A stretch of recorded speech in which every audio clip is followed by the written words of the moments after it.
Star Trek Deep Space Nine's Garak predicted 7 of 9's Starfleet career. Star Trek Deep Space Nine's Garak, Andrew Robinson, predicted 7 of 9's Jerry Ryan future Starfleet career in Star Trek Picard. 7 joining Starfleet seemed unlikely during 7's time on Star Trek Voyager, but Star Trek Picard revealed that 7 had actually attempted to join Starfleet. Even with Captain Catherine Janeway's Kate Mulgrew sponsorship, Starfleet turned 7 down on account of being an ex-Borg drone. In Star Trek Picard Season 2, 7 of 9 earned a field commission from Admiral Jean-Luc Picard, Patrick Stewart, with 20 years of Fenris Ranger experience qualifying 7 for the rank of commander. In Star Trek Deep Space Nine Season 5, Episode 14, In Purgatory's Shadow, Lieutenant Commander Worf Michael Dorn accompanies plain, simple Taylor Garak on a trip to the Gamma Quadrant. On the way, Garak asks if Worf would be willing to sponsor Garak's admission to Starfleet Academy. Worf is understandably skeptical, but Garak points out that Worf himself is Starfleet's first Klingon, and fellow DS9 resident Nog, Aaron Eisenberg, was recently sponsored by Captain Benjamin Sisko Avery Brooks to become Starfleet's first Ferengi. A Cardassian in Starfleet wouldn't be that unusual, would it? The career trajectory that Star Trek Deep Space Nine's Garak imagines for himself as a Starfleet officer is surprisingly similar to 7 of 9's Starfleet career in Star Trek Picard. After using Worf and Nog as examples of non-Federation citizens who successfully joined Starfleet, Worf reluctantly admits a Cardassian in Starfleet might not be that unusual. Satisfied with that answer, Garak goes on to suggest that he might skip the lower ranks and go straight to Commander, which is exactly how Commander 7 of 9 became first officer of the USS Titan A. Of course, Garak is only kidding about wanting to join Starfleet, whereas 7 of 9's intention was genuine. Garak is good enough at mixing lies with truth that Worf really believes Garak wants to join Starfleet, until Garak admits he's just messing with Worf. It's just feasible enough that Garak's years of experience with the Cardassian Obsidian Order might actually qualify Garak for an advanced rank in Starfleet, if Garak were actually being honest about wanting to join. The fact that 7 of 9's years with the Fenris Rangers let her skip several Starfleet ranks supports that. 7 of 9's Starfleet career in Star Trek Picard was an unusual one due to the way Starfleet changed before 7 received her Starfleet commission in 2401. Garak's suggestion of skipping all the lower ranks sounded ridiculous in 2373 during DS9's 5th season. Star Trek First Contact's Borg attack was still fresh, and DS9's Dominion War was about to kick off. Even after sustaining heavy losses fighting the Dominion, Starfleet still had enough officers to staff their fleet for the next decade. Like Worf judging Garak, Starfleet was understandably skeptical about an ex-Borg joining after the USS Voyager's 2378 return. The next 2 decades changed both Starfleet's needs and public opinion toward the Borg. The 2385 synth attacks on Mars spread Starfleet's resources thinner than ever. More former drones were de-assimilated during Star Trek Picard's first season, making 7 of 9 less of an anomaly in the Alpha Quadrant. By joining Admiral Picard's La Sirena team, 7 of 9 proved she wasn't the liability that made Starfleet reject her initial Janeway-sponsored application. The circumstances made it possible for 7 of 9's Starfleet career to actually resemble what Garak imagined as a joke in Star Trek Deep Space Nine. In the Star Trek universe, few characters are as enigmatic as Garak, the Cardassian tailor with a mysterious past from Star Trek Deep Space Nine. His sharp intellect, complex moral compass, and ambiguous allegiances made him one of the most intriguing figures in the series.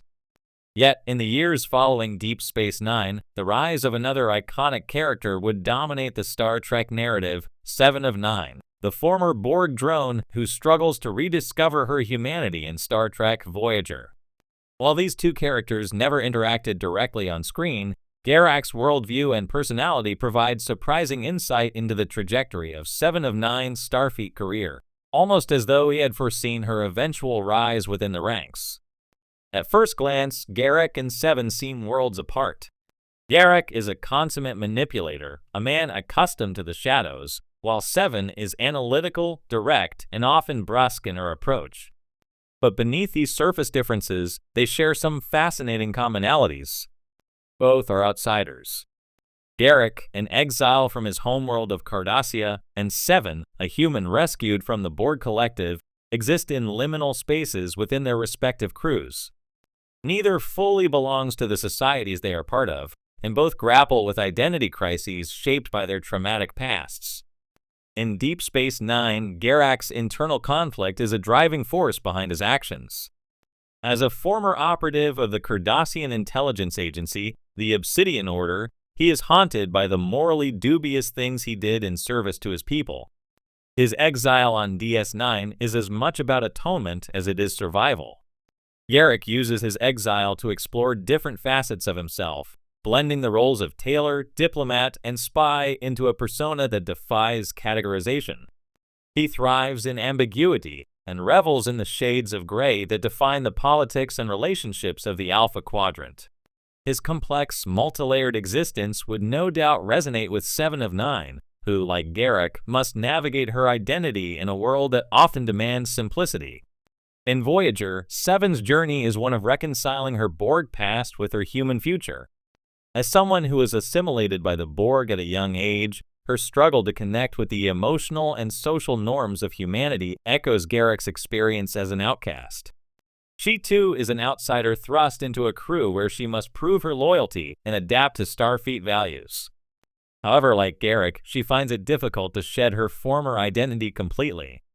Seven's cold, logical demeanor and detachment from traditional human behavior stem from her time in the Collective, much like how Garak's untrusting nature and manipulation are remnants of his time in the Obsidian Order. If Garak had met Seven, one can imagine that he would have recognized her potential almost immediately. He would have seen in her the same qualities that made him a valuable asset to DS9, the ability to think critically, to navigate complex moral situations, and to defy the rigid structures imposed by those around her.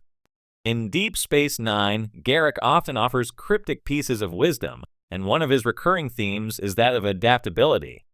In a conversation with Dr. Bashir, Garak once said, "Truth is an excuse for a lack of imagination." This statement reveals Garak's belief that survival and success often depend on one's ability to think beyond traditional frameworks. Seven, as a former Borg, is uniquely positioned to think beyond Starfleet's typical paradigms. She has already been part of a collective where individuality was erased, giving her a unique perspective on humanity and its structures. Seven's eventual career in Starfleet would have pleased Garak. In Star Trek, Picard, we learn that after returning to the Alpha Quadrant, Seven works with the Fenris Rangers, an independent organization that helps maintain order in lawless regions of space. Her willingness to operate outside of Starfleet, in a space where the Federation's rules do not always apply, echoes Garak's own independent nature. He thrived in the moral gray, and Seven's decision to work with the Rangers shows a similar comfort in navigating the complexities of a post-Federation galaxy. Even when she returns to Starfleet, she does so on her own terms, as a commander who brings a wealth of experience and a willingness to challenge the status quo. The ultimate convergence of Garak's philosophy and Seven's journey can be seen in their shared understanding of the fluid nature of identity. Both characters understand that one's past does not dictate one's future, but it must be reckoned with.